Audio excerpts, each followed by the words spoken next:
Cybersecurity, we probably aren't talking about it as much as we should. And today I am going to talk about it with Andrew Davenport from Focus Technologies.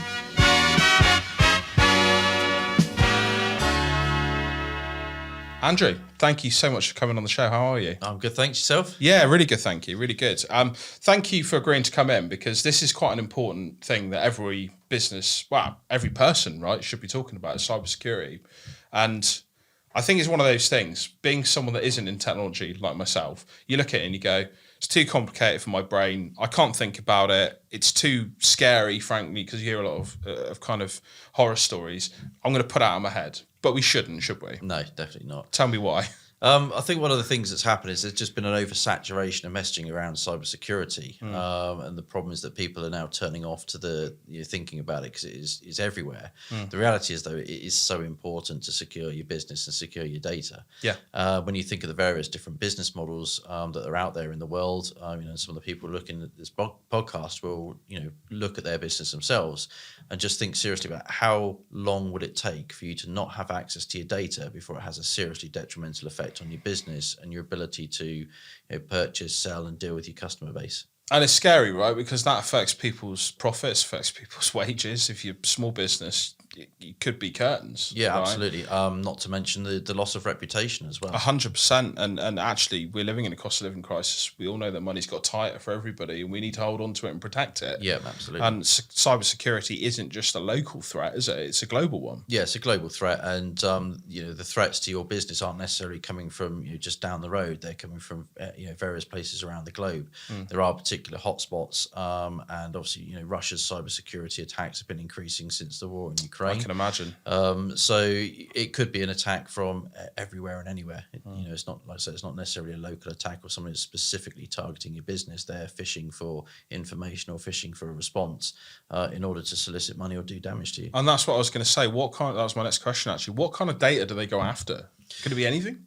The most obvious one, or the one that is most prevalent, is ransomware. So effectively, they're not after data. All they want to do is just lock your systems down and charge you a fee to release them again. Sometimes, I actually know somebody that's been affected by this. Yeah. So there are people that have been affected, and there's a number of sort of well-known institutions around the UK that have been newsworthy who have been affected with ransomware. The NHS was hit with a ransomware attack. I heard about that. So literally, they're not after actually accessing any data. They're not interested in that. All they want to do is prevent you with access and say, well, we'll give it back if you give us some money. And sometimes they can exploit you further even if you do pay them that money. Yeah, well, I've generally, heard stories like that. Once an attack has happened, they'll keep going after the same target because firstly, they know there's ways in. It's an easy target. Cybersecurity may be less secure than it should be, and also they know that you're likely to pay up. So there is a precedent that once you start, the whole thing is do not negotiate with terrorists. Yeah, that kind of attitude, isn't it? Yeah, and it's basically if you're well protected, your backups are working, and you're testing your recoveries, then there's no point in them going after you again because you don't need to pay the ransom because you can recover back to where you were prior to the ransomware attack. Yeah. The challenge is that a lot of people don't know that they've been attacked with ransomware until it's too late. And the software and techniques that the hackers and people causing these problems are concerned is that it's getting very, very advanced and it's very sophisticated. I mean, there's some ransomware software out there that will start hunting down and going after your backup files before it starts going after your live data. Their object is their objective is to knock out the restoration capabilities of your business and lock you out. So there's no way unless you pay money. Yeah, essentially. Absolutely. Yeah. So I've heard stories of people that have been targeted that have been able to get stuff back, but they're going a step further and I'm going after your backups, your backups, your backups. Yeah, as it were. That's it. Wow. Exactly that. So again, there's best practice methodology of setting your backup systems in place so they can't get to those backups in the first place, and there's ways of doing that. And it's hard, right? I mean, business owners, as well, you have to put a value on stuff. Yeah. And I suppose we're sitting there, all of us at the moment, in cost of living crisis. Some businesses are doing better than others, of course they are. But they're probably thinking in their heads, right, cybersecurity, it's not a priority. I could probably save that money right now and pay my staff more or take a bit more home myself and help pay my higher mortgage or my higher weekly shop or whatever. But you can't put a price, can you, on your business? Because at the end of the day, this could be curtains for a business. Yeah. I mean, the rule of thumb is that your data is the second most valuable asset next to your staff. Wow. So it is, without your data, you cannot function. There are very few businesses now that cannot do what they do without technology. And even from a basic business where they're not necessarily manufacturing something or dealing with professional services, they may have to use online portals to post orders, to do things like export documents and things like that. Technology is required by almost every single business in the world to function nowadays. So yeah, like I say, you have to think about it. If you don't have access to your system, what do you do? It's the same. I mean, in the industry I'm in, even with graphic design and advertising, we didn't have access to our clients' files that we've designed for them. How can we make money? Yeah. And imagine a client of mine would be pretty annoyed if I managed to lose their logo or if I managed to lose their entire brochure, or someone took it and did something with it and affected their reputation and our reputation. And I agree with you completely that the value needs to be put on this protection. So how can you help? So we can help by engaging with companies and businesses and going through a security audit. We use a number of different tools to actually check out where their cybersecurity stance is right now. What do they have in place? So some people will spend a lot of money on an antivirus solution but not really sort of consider other options. So we will have that conversation with them and basically just lay bare what we discover about their network. So like an audit then, really? It's basically an audit, but it is in depth. I mean, we can even go to a level where we're starting to do invasive scanning of their internal network and their external network, so we can see, Test are their machines patched? Are they still using Windows 7? Are they using an outdated version of Windows 8? Does every computer have antivirus on it? Are some of the known vulnerabilities that are out there in the world, are they patched? Are their firewalls up to date? Do devices on their network have the default admin passwords? I mean, that's a classic one that most photocopiers just have admin or admin in the manufacturer's default. You easily guess the passwords, right? Anything that runs code can then be used to inject code and used it to scan the rest of the network. So there is one of the biggest cyber hacks that's happened that I love telling the tale because it's just so ridiculous, it's beyond belief.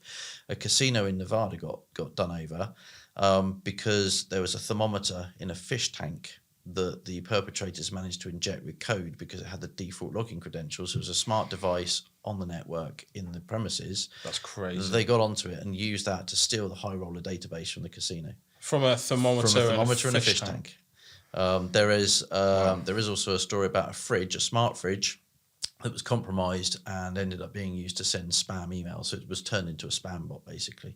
It's still computers at the end of the day, regardless of what their function is, right? Yeah. And so we've all got smart technology in our homes and businesses, from wireless speaker systems to just temperature monitors, all that kind of stuff. More than ever, It's right? more than ever. It's all around us. We've got smartphones. Everything is connected somehow now. And unless it's all kept up to date, patched, and the security sorted out on it, everything's a potential way into your home or your business. And that's the thing; they're all computers, regardless of their function. Yeah, right. absolutely. So they're all running code. Yeah, and as they age, that code vulnerabilities are discovered in the code, which is why we see patches, Windows updates is the obvious one that everyone's aware of. But router firmware is available, so some ISPs update your router for you on the fly behind the scenes. But there are things like Sonos sound systems. There's the Hue Philips light bulb range. So all that smart tech needs to be kept up to date. It's all technology at the end of the day, and it's amazing though, isn't it? That's a thermometer in a. Yeah, exactly. You wouldn't think it. It's that ridiculous, but it is. It's a true story. And the other area of attack that a lot of people are getting through to business is through websites. So quite often websites aren't that well looked after. Nowadays it's easier because you've got things like WordPress where people can self-manage and update themselves on the fly. I suppose the security's not too bad on things like that, right? But then plugins go out of date, code goes out of date. The version of PHP, the version of WordPress, if it's not updated, not kept up to date, hackers will go after your website. If they get into your website, then potentially they've got access to the list of users and passwords with usernames and passwords in the database. And then many users like to use the same password. So then they use that to try and log into Microsoft 365, for example. So it's frightening, isn't it? Because as a business, it'd be scary to lose all of your data because you don't have a business anymore. No, that's it. And people need to value that. Yeah, because for me, one of the most terrifying things about it though is you don't have to really be a years long hacker with loads of experience. You can actually buy some of this code off the dark web to scan the internet, find vulnerable sites, and then compromise them. People write the code as code snippets that people can just then. It's no different to just having someone having a really bad lock on their front door, right? Basically, yeah. It's like somebody giving you the key to somebody else's car and say, knock yourself out. It's not as difficult as it used to be, for example. And because more and more businesses are online, more and more devices are online, the entry points, or what we call the attack surface, is just ever greater. Yeah, and that's the difficult thing, isn't it? But coming into a business, you can help people obviously save money on quite a lot of what they spend on their. There might be more services that people have than they need, right? Yeah. So coming into a business, doing an audit and looking at the cybersecurity, you can also help them on the other side of things of actually saving the money, which Absolutely. I think is a brilliant service. Yeah, and again, with cybersecurity and all things technology, it's getting the balance right and not necessarily overspending in one direction, but making sure that where you're spending the money is the right place to be spending the money. So a prime example of that is a business that's moved premises several times or changed contracts with broadband providers. That's a key one that we see. People that don't use fax machines anymore but are still paying the line rental and the cost for keeping that line live. Fax machines now, alarm systems. So everyone used to have RegCare. Quite often alarm systems now use the 4G network. So again, you don't need to necessarily pay for that phone line. All of that can. It's all these little costs that really do add up. They right? do massively add They up. say, don't they, the old thing, look after the pennies, they look after the pounds. It's a similar thing. One right? small business recently, we saved them £400 a quarter by cancelling off services they weren't actually using. And made them more secure at the same time. And then that money was then diverted into where they needed to spend it, which was in their cybersecurity platforms. And this is the thing. I mean, I say this a lot, but stick to what you're good at. Yeah. Our thing is branding. Yeah. We've got clients that are really, good at, radio or whatever. But one thing, we shouldn't be having to focus our time on is tech and cybersecurity. That's not our area of expertise as business owners. There's that's one what exception to that rule that I would say the 91% of all successful cybersecurity attacks are because of the users behind the computers allowing the person in. Whether that's actually ignoring antivirus pop-ups, whether that's clicking on links in phishing emails, most of those attacks come from users. So yes, you don't need to be experts, but actually as a business, you should have a policy and a process where you're training your users to look at cybersecurity threats. We provide a platform that actually does that within your business for you. So it sends you, it does a gap analysis of all your staff, works out where the weak points are, and then it tailors training courses to your staff based upon the bits they're not very good at. And then, so it's a continuous sort of process where people are learning as things change in the world. And that's really, really useful for you as a business owner because you don't have to keep your finger on the pulse as much. Because you obviously got somebody like you coming in and telling them exactly what they should be doing and put them in the right place. And the benefit with that system as well is that, for example, it can drop in your inbox at 10 o'clock on a Friday morning. Or we can pick a time when it's the quietest moment in your business. And it's little 5-minute snippets. We're not talking about going out of the office for hours of training in cybersecurity. We're talking about little weekly, almost agile lessons, kind of agile training and updates in the cybersecurity stance. And like I say, if you can train your staff and get them understanding what they're looking for and actually understanding what a threat looks like, then that's a big part of the battle. And it does tick a box as well on your policy. If you have a lot of people's policies, I'm sure is that we're going to keep on top of our cybersecurity and all this sort of stuff. So it's worth people. Is that one thing you help people with? Is a lot of people don't even have policies. Wow. There we go. So again, through COVID, the business model has changed massively. So we've got work from home policies, bring your own device policies, and that brings up other problems having multiple. Well, absolutely, because then you're managing cybersecurity at a distance. So your cybersecurity is no longer confined to the perimeters of your physical structure. It's now people's houses and domestic environment. Who else has access to that desktop PC?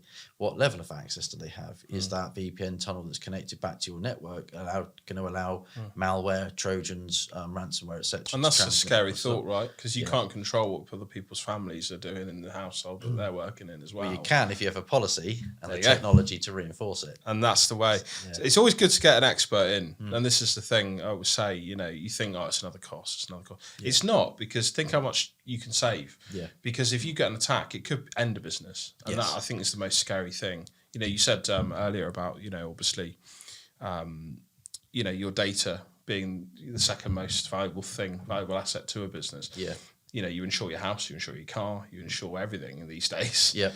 Why don't you take out a policy or engage a company like yours to come in and look after that for you? It's really, really important. But that's it. And every business has the ability to take out cyber insurance. but it still doesn't stop the event from happening. No, exactly. That's the fallback to cover the costs of repairing all of that damage after the event. But you can't repair reputation. No. With money. It doesn't work. No. So you need to sort of be spending that money wisely to start with. The cyber insurance policy just reinforces the what if. If it does happen and the worst happens, then we have something to fall back on. That means we're not going to have to spend money out of our own pocket. And it can get horrendously expensive. If you think of all avenues of data recovery, reputation remediation and all that, the engagement with the customers, potential loss of business, potential loss of staff, the damage is unquantifiable. That's what the cybersecurity insurance is there to cover. So that's not coming off your bottom line when you're in the process of trying to get back on your feet. It's crazy, isn't it? And so if I'm watching this now and I'm a business owner, I'm thinking I've got none of my ducks in a row when it comes to this. Yeah. How do they get in touch with you? So the best way, we like to talk to customers. We like to talk to people that we deal with. So the best way is give us a call on 01209 613 660. Start the conversation. Let's see where you're at. Let's do an audit, do a discovery session, have a look at your network, look at your policies, and just, even if it's just a case of giving you a picture and saying, you're okay, actually, you're doing everything right. That's a nice thing to hear, which right? is a nice thing to hear. Yeah, definitely. Very rare. I was going to say, how often was that? Was my next question. There are the odd occasions where they have invested and done it very, very well. But sometimes you could save a lot of money. Yeah. Other times you could save a lot of money, but have to spend some money on protecting yourself more. Absolutely. So for anyone watching that does want to get in touch with Andrew at Focus Technology, I would certainly advise doing so. He's an absolute gentleman, and he's taught me a lot today. So thank you, because I like to think of myself as fairly savvy when it comes to tech. But yeah, I'll stick to advertising and marketing. I think I'll wait for your call. I think that'd be Spencer, obviously, but I think he will certainly be getting in touch with you about that. Certainly opened my eyes today to a lot of the risks. But if anyone's out there and wants to learn a bit more, I certainly advise getting in touch with Andrew's team. We'll put his details in the comments on this chat. And likewise, if you enjoyed the show and you want to protect other people, make sure you like and share. And also, if you watch him and you might want to come on another episode of Might Be Meets, please get in touch with us. We're looking to speak to any business or people that have an interesting story to tell. Thanks very much for watching, and thank you for coming on the show as well, Andrew. Really appreciate it. Thank you for having me. Thanks, everybody.